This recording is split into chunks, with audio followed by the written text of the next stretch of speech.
সরকার বিরোধী আন্দোলন যখন তুঙ্গে কোনোভাবেই দমানো যাচ্ছে না, তখন দমন পীড়নের হুঁশিয়ারি দিচ্ছে ইরান কর্তৃপক্ষ।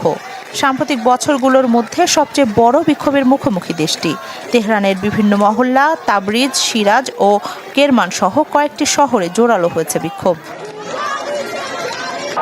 বিক্ষুব্ধ জনতার রোষানলে সরকারি বেসরকারি স্থাপনা তো বটেই, বাদ যাচ্ছে না মসজিদও। সামরিক ও আইন শৃঙ্খলা বাহিনীর ঘাঁটিকেও করা হচ্ছে লক্ষ্যবস্তু। এমন পরিস্থিতিতে ইসলামী বিপ্লবের অর্জন অক্ষুণ্ণ রাখতে দেশের নিরাপত্তাকে রেড লাইন ঘোষণা দিয়েছে রেভলিউশনারি গার্ড বাহিনী IRGC। এক বিবৃতিতে শাসন ব্যবস্থা রক্ষার অঙ্গীকার করে সরকারি জানমাল বিনষ্টকারীদের বিরুদ্ধে কড়া বার্তা দিয়েছে তারা। মার্কিন প্রেসিডেন্ট ডোনাল্ড ট্রাম্প ও পররাষ্ট্রমন্ত্রী মার্কো রুবিও বিক্ষোভকারীদের প্রকাশ্যে সমর্থন দেওয়ার পর এমন ঘোষণা এলো IRGCর তরফ থেকে।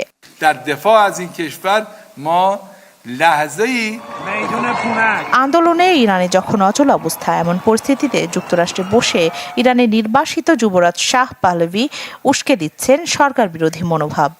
সামাজিক যোগাযোগ মাধ্যম এক্সে দেয়া বার্তায় জনগণকে শুধু রাস্তায় নেমে আন্দোলন নয়, শহরের কেন্দ্র দখল ও নিয়ন্ত্রণে আনার আহ্বান জানিয়েছেন তিনি। একই সাথে তেল, গ্যাস ও জ্বালানি সহ গুরুত্বপূর্ণ অর্থনৈতিক খাতের শ্রমিক কর্মচারীদের ধর্মঘটে নামার পরামর্শ দিয়েছেন তিনি। এদিকে ইরানে চলমান আন্দোলনে নিহতের সংখ্যা নিয়ে পশ্চিমা গণমাধ্যমে উঠে আসছে এক এক রকম তথ্য। যুক্তরাষ্ট্রভিত্তিক মানবাধিকার সংস্থা HRANA এর দাবি, 2 সপ্তাহে এ নিয়ে 65 জন নিহত হয়েছেন, আটক করা হয়েছে 2000-এর বেশি মানুষকে। আন্দোলন ছড়িয়েছে দেশটির 180টি শহরে। গত 3 দিনে বিক্ষোভে অংশ নেওয়া বহু মানুষের মৃত্যুর খবর দিচ্ছে BBC।